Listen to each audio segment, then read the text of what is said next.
Nimba hari amakuru yatembereye cyane Bujumbura muri uno mwaramo weekend turangije niko niyo ku rubuga Snapchat yitwa Victimxxx24. Iyo konti rikitangaza inkuru z'abashinga intahe ko bafashwe ku nguvu canke bagakorerwa ubundi bwoko bw'ihohoterwa rifatiye ku gitsina. Mbega harya mu mibonano mpuzabitsina oya ntisigura oya nyene.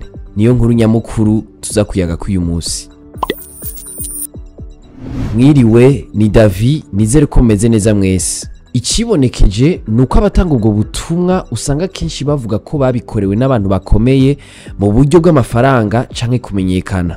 Bavuga rero ko ivyo ari byo bituma bagira ubwoba bwo kubitwarira mu butungane canke kubishira ahabona kubera gutinya inkurikizi. Kuri abo bavuga ko bahohotewe, gukoresha imbuga ngurukana bumenyi ngo nibwo buryo bwonyene bafise bwo kuvuga ivyabashikiye mu gihugu, aho kuvuga ko wafashwe ku nguvu ari ibintu bigifukwafukwa.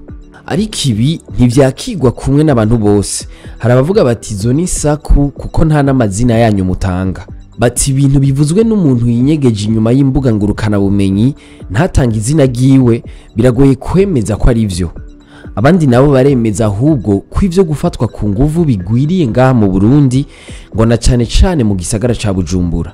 Bagashimira ahubwo urwo rubuga ko rwahaye ijambo abamaze guhura n'ivyo vyago. Wowe umaze kumva amajambo ngo abakobwa banka bemeye, les filles disent oui sans dire oui, canke ngo yaragiyiwe kurondera iki. Hari n'abagira bati ugiye kunywa inzoga z'umuntu, umusanze muhira ukamusanga mu biro, umusanze mu muduga wiwe mwijoro canke muduganye ruguru, uba wibaza ko bica bigenda gute. Hari abanditsi bayaga banditse bagira bati ego ni ego ariko na oya ni oya. Ku bwabo banditsi ngo umukunzi, umugore canke umugabo arashobora kuvuga ego ariko hanyuma agahindura ivyiyumviro akavuga oya. Uwundi ategerezwa kuvyumva no kuvyubahiriza. Kandi ngo irya mvugo yo mu Gifaransa ngo qui nous dit mot consent siyo na gato. Bati niyo uwo muntu yihoreye ntibisigura ko yakwemereye. Ego ni ego kandi itegerezwa kumvikana muri ayo majambo nyene. Mbega none amategeko abivuga kwiki? Umushingwamanza Aminadab Mbonyumukiza yaganiriye na Yaga mu 2021 ni wabidusigurira. Ngo naho ivy'inkundo twobishira ku ruhande, ngo burya kwemera tagahato ni kimwe mu nkingi zine zigenga amasezerano ayariyo yose.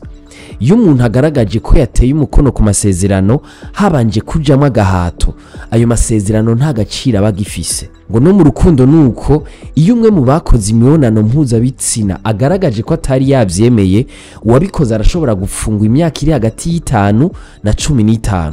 Ariko kandi ikindi cyo kumenya nuko hari imigwi y'abantu ibijanye no kwemera gukora imibonano mpuzabitsina nabo bitemerwa n'amategeko.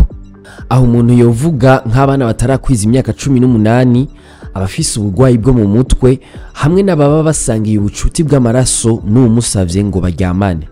Ikibagiwe cyo ngo ni mwarimu aryamana n'umunyeshuri. Iyo rero hagize uryamana n'iyo migwi tuvuzaho, ashobora gufungwa hagati y'imyaka 25 na 30, nkuko ishobora no kurenga canke bikaba ivy'uwo guherayo. Muti none ni gute abarundi bomenyera kwitwararika ko mu gihe cyo kurangura imibonano mpuzabitsina kwemera ari karahara mu ruganda ntibacura? Babanditsi twababwira bagira bati nukwigisha uhereye ku bana bakiri bato akamaro ko kwemera tagahato. Ariko baragaruka bakagira bati ivyo biragoye uravye ukuntu n'abakuze batavyitwararika. Dutandukira inkuru ngufi nazo. OBR yitegurire kuronka amafaranga make kubera Braludi itari kirakora neza, nkuko bivugwa n'umuhinga mu vy'ubutunzi Diomede Ninteretse. Agira ati ubukene bw'ibinyobwa vya Braludi bufatiye ku bibazo vy'ubutunzi bisanzwe biri mu gihugu, cane ikena ry'amafaranga y'agaciro. Ubuzi buzogabanuka, abari muri urwo rudandazwa nabo nyene bahombere kuko hari abazidandaza kuva muri Braludi gushika ku munyagihugu muto. Leta yoreka hakinjizwa ibindi binyobwa biva hanze kugira igume itoza ikori n'amatagisi kuri ivyo binyobwa. Igwize n'ibiganiro na Braludi kugira batorere hamwe inyishu ikibazo gihanze igihugu, kugira iryo shira hamwe ntirizimangane. Abarimyi bahanzwe n'imyuzurira ku nzuzi za Rumpungwe, Ruguzye, Rugoma, Sanzu ya mbere n'iya kabiri basaba leta ko yobafasha kugazura ku buryo bwa kijambere. Izo nzuzi uko ari zine ni inzuzi nini nini ziri mu ntara ya Ruyigi, zikaba zisanganywe imyaba minini minini iharugwa mu mahegitari menshi yarimwamo umuceri, ibiyoba be n'ibijumbu, ariko bikaba bitagenze uko uyu mwaka kubera imyuzurira ituruka ku mvura nyinshi yaguye. Basigura impamvu ku nzuzi zimwe zimwe hogazugwa ku buryo bwa kijambere, bemeza ko hari inzuzi nka Rumungwe, Ruguzye na Rugoma ziri mu biyaya ariko zikaba zihanamiwe n'imisozi miremire cyane igizwe n'ibitandara vy'amabuye bidashobora gutegwa ku bwatsi. Abafundi b'indimo bakabona kandi ko atakigoro na kamwe umurimi yogira ngo yikinga ko kaga. Aha ngo ni nayo mpamvu ukuboko kwa leta gukenewe. Jean-Marie Sabushimike, umuhinga mu bijanye n'uko isi yubatse, yabwiye Iwacu ati vyabaye igabaniro mu Rumonge vyaturutse ku kibazo cyo kwiyunguruza kw'imisozi. Akarere ko mu migwa ngo gasanzwe gakarigwa n'imigaga, imvura nyinshi yibonekeza iki gihe nayo igaca isongera isibe. Ibiriko birashika bijanye n'ihindagurika ry'ibihe ngo bikeneye kugigwa k'ivyigwa vyimbitse.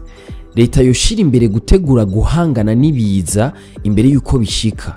Nk'ubu ngo amabarabara arashobora kuzokononekara bikabije mu mezi y'ukwa gatanu n'ukwa gatandatu, bigatuma gushika mu gisagara ca Bujumbura uva mu gihugu hagati bitoroha. Mwakoze kudukurikirana, aya makuru muyasanga ku mbuga zacu, ahanje tuzosubira ejo.